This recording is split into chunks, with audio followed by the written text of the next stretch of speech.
Surligne le sujet, réécris la phrase en le remplaçant par un pronom. Et on te propose même les pronoms il avec un S, elle avec un S.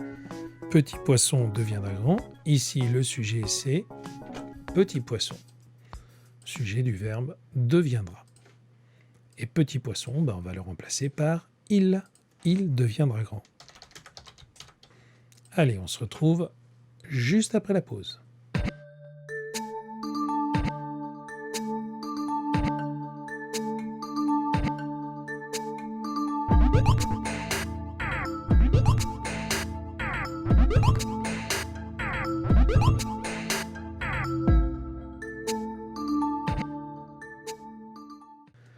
Les petits ruisseaux font de grandes rivières. Dans cette phrase, on parle de petits ruisseaux, des petits ruisseaux qui font des grandes rivières. Donc là, je surligne aussi le verbe, tu n'étais pas obligé de le faire. Et les petits ruisseaux, c'est ils. Ils font de grandes rivières.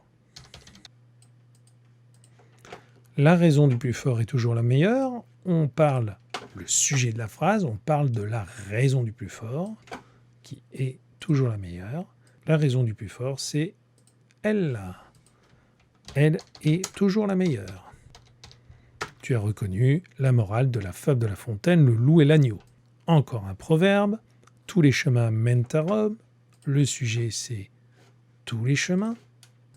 Le verbe mène. Tous les chemins mènent à Rome. On va remplacer tous les chemins par il mènent à Rome. L'habit ne fait pas le moine. C'est-à-dire qu'il ne suffit pas de se déguiser pour être la personne en laquelle on se déguise. Il ne suffit pas de tirer la langue et de s'embrouiller les cheveux pour être Einstein. Alors le sujet c'est l'habit, le verbe fait. Et on écrira il ne fait pas le moine, l'habit. Les cordonniers sont les plus mal chaussés. Le sujet ce sont les cordonniers. Et le verbe sont chaussés. Sont. Ils sont les plus mal chaussés. Et il avec un S, évidemment, on est au pluriel.